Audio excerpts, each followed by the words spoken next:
Tell me if this sounds familiar. It's Sunday night, and you finally get home from running errands or being out in the world, and you get back to your place and you realize it's Sunday night, as in the weekend is over and you don't have any time left to do the housework, to make your meals for the week, to prep your lunch, or to do any of the things that you had wanted to do for yourself. Does that sound familiar to you? Well, if you said yes, you're definitely not alone. I know I used to find myself in that position way more often than I would care to admit, and that would lead to me starting the week feeling like I was behind the eight ball and feeling a little burnt out before the week would even begin. What I'm going to share with you today is why this happens. I'm going to use my own personal experience to give you some insight into what I learned, why that was happening for me, and what I see in my clients, and how we've been able to turn this around so that you can actually make time for yourself to do the things that are most important to you. If you're new here, I'm Selena Rose, holistic nutritionist and coach to executives and professionals who want to live in a way that is healthy and gives them energy so that they can thrive without burning out. Now, what I see often in my clients is that they are the point person in their lives. They're the person who does all of the things for everybody else. And now this could look like being the head of the family at home, being the one to take care of the household, being the one who chauffeurs the kids around to all of their activities. It can also look like being the point person at work, being the boss, being the manager, being the one who has to come up with the solutions to all of the problems. And in some cases with my clients, that would mean that they're pretty much on call a lot of the time. Even when they're not in the office, there's still people texting them, sending them emails, or giving them a call to ask questions to make sure that everything is running smoothly. So my clients are on a lot of the time. And if you can relate to that, then you probably share the same issue that they've been having, which is feeling like your stuff, your to-do list, your priorities are always ending up on the back burner and never feeling like you have the time to do all of the things that you want to do. This used to happen to me too, and I know that when it did, I felt like I was constantly behind the eight ball, like I was constantly having to play this game of catch up, like I was doing everything for everybody else. Somebody needed me, I would show up, I would spend time on the phone with my friends if they were having a problem, and then I would find myself kind of holding the bag at the end of the day, feeling like now I have to work till 9 o'clock because I spent an hour doing something that, yes, I care very much about and I wanted to do and I chose to do it, but it would leave me feeling behind and leave me actually sometimes feeling a little bit resentful, if I'm honest, because I would just feel like I was putting out all of this energy and was never having the time to do the things that I needed to do to make sure that I was feeling filled up and to make my life run smoothly.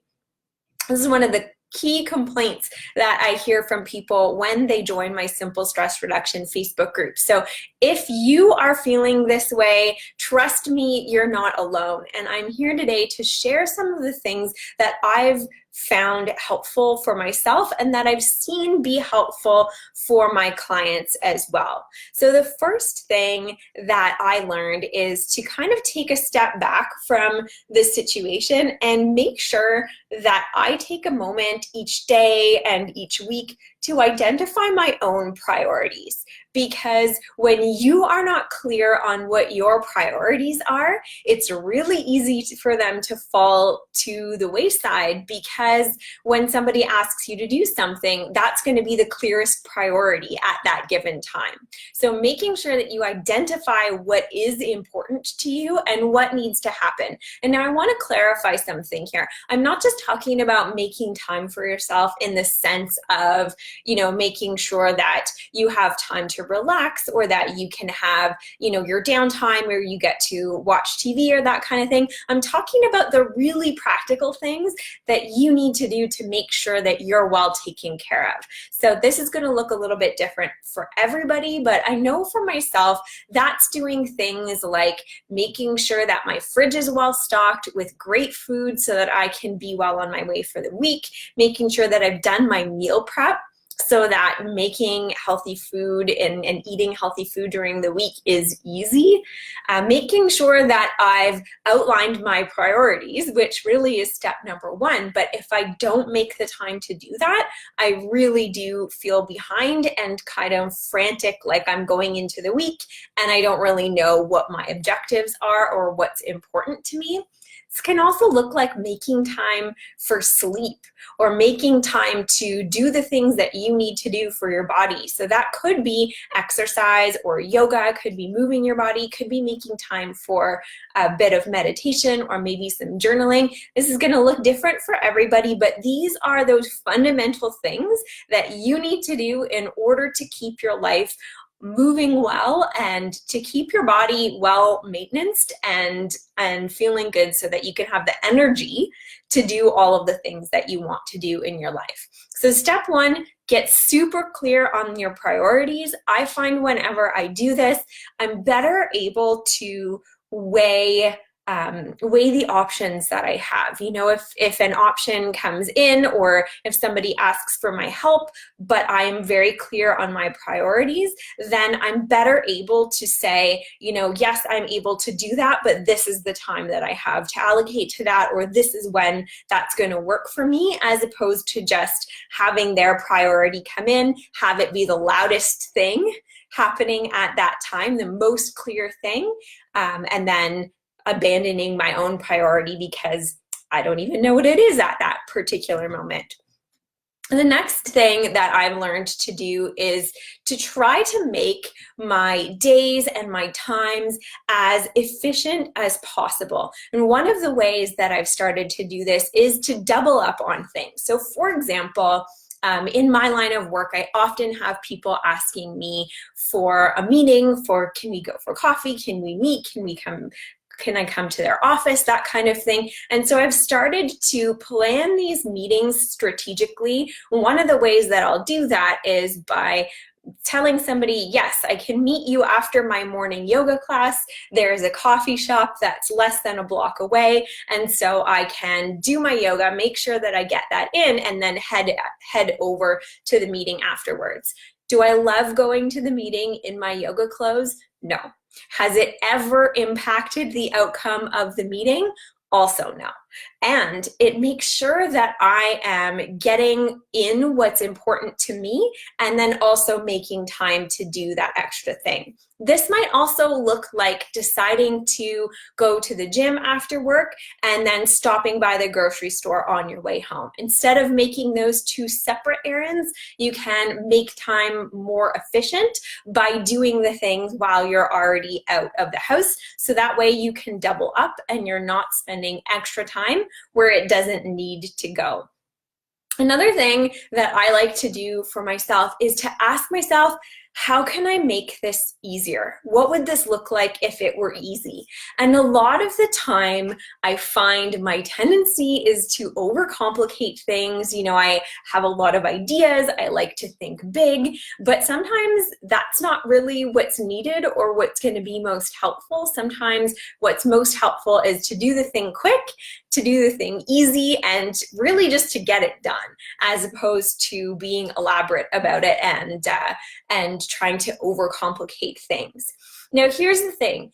Any given task is going to expand to fill the amount of time that you give it. So if you tell yourself that you have 15 or 20 minutes to complete something, chances are if you go for the easiest route possible, you can make whatever it is happen within that timeline. So here's an example of how you might fit something like this in. If your friend calls you up and says, I need your help, one of my daughters is sick and I need to take her to see the doctor. Can you come over and watch my other child? As an example. You might say, yeah, I can do that, but really ask yourself, how can I do this in a way that's most quick and most efficient? So, maybe you need to set yourself up with an errand that you're going to run on the way home from doing that, so that your day doesn't get thrown off, so that, instead of maybe not doing groceries that day because you're spending all of your time over there, maybe, take what you need, make your list while you're there, and then go and do your errand on the way home. Something like that, where you can start to double things up and to make things a little bit easier on yourself. Give yourself, say I have 10 minutes to make my list, to decide what I'm going to eat for the week, and then I'm going to have 20 minutes in the store, so that you're not dawdling and spending extra time where you don't really need to be spending it.